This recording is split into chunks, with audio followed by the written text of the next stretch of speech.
Hello दोस्तों, मैं कमल राज यादव आप लोग को बीएससी सेकेंड सेमेस्टर में मैं ये पेपर पढ़ाने वाला हूँ, numerical analysis and distribution theory. ठीक है, आपके यहाँ एक ही पेपर है और अगला पेपर जो भी होगा वो प्रैक्टिकल का होगा। ठीक है, वो आपको प्रैक्टिकल को इंस्टीट्यूट या आपके कॉलेज में डिस्कशन होता होगा, वहीं आप उसको पढ़िएगा खुद से या वहाँ पे जो पढ़ाया जाएगा उससे उन लोगों से पढ़िएगा। बाकी इस पेपर का डिस्कशन मैं यहाँ पे करने वाला हूँ और आपका कंप्लीट डिस्कशन करूँगा चारों यूनिट का। 4 यूनिट दी हुई है आपके सिलेबस में। और बहुत अच्छाई ये है कि फर्स्ट सेमेस्टर में जो था और उसी से रिलेटेड सेकेंड सेमेस्टर में है। और फर्स्ट सेमेस्टर में कुछ डिस्ट्रीब्यूशन के बारे में भी मैं डिस्कशन किया हूँ, तो सेकेंड में भी सारे डिस्ट्रीब्यूशंस हैं और कुछ मैथमेटिकल है, जैसे न्यूमेरिकल एनालिसिस का।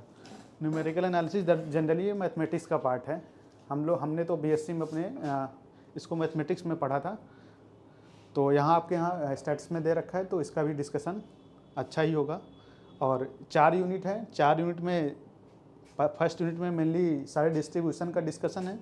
सेकेंड यूनिट में जो 4 डिस्ट्रीब्यूशन होते हैं, जो सेंट्रल का square, T F and Z distribution के बारे में दिया हुआ है।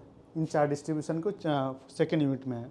और थर्ड और फोर्थ यूनिट जो है वो आपका न्यूमेरिकल एनालिसिस से है, तो इसमें ठीक है। और फर्स्ट यूनिट में क्या क्या है, ये यूनिवेरिएट डिस्ट्रीब्यूशन है, बाइनोमियल है, पॉइसन है, हाइपर ज्योमेट्रिक है, negative binomial, uniform, normal, discrete and continuous के केस में भी यूनिफॉर्म है, normal and Poisson distributions as a limiting case of binomial distribution, exponential है, गामा है, बीटा डिस्ट्रीब्यूशन है, कॉची है, लेप्लास है, पेरिटो है, विबुल है, लॉग नॉर्मल डिस्ट्रीब्यूशन। ये सारे डिस्ट्रीब्यूशन फर्स्ट यूनिट में दिया है। ये काफ़ी लंबा होने वाला है, फर्स्ट यूनिट में काफ़ी टाइम लगेगा, क्योंकि सारे डिस्ट्रीब्यूशन के बारे में डिस्कशन करने में काफ़ी टाइम लगता है और उनकी सारी प्रॉपर्टीज़ डिस्कस करनी होती है। पीडीएफ या पीएमएफ के साथ साथ उनकी सारी प्रॉपर्टीज़ डिस्कस करिए और सबका प्रूफ करवाइए। ठीक है, सारे प्रूफ भी करवाएंगे, क्लास में लिख के करवाएंगे। ठीक, और अगला है क्या है, distribution of functions of random variable. ये डिस्कशन है distribution of sum product and quotient of 2 variable, जैसे chi square, T and F. Central case only central case का डिस्कशन है, and their relationship and limiting forms.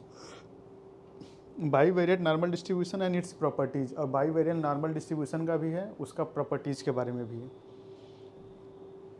और third unit क्या कह रहा है, ये calculus of finite differences, operators, separation of symbols, example and problem, interpolation formula with remainder term, Newton backward and forward फार्मूले, central difference formula, Newton's divided difference formula for interpolation, Lagrange interpolation formula. सारे फार्मूले हैं, सारे बहुत अच्छा discussion होगा। ये numerical analysis वाला पार्ट्स ना बहुत अच्छा है, बहुत आसान है।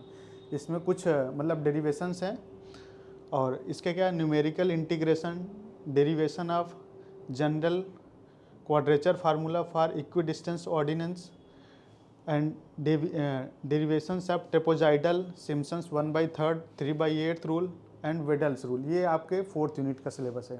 टोटल 4 यूनिट हैं और बहुत ही अच्छा डिस्कशन होने वाला है। सभी लोग ज्वाइन करिए, ठीक है, और अच्छे से अपने CGPA परसेंटेज को बढ़ाइए। ठीक है, ओके, थैंक यू।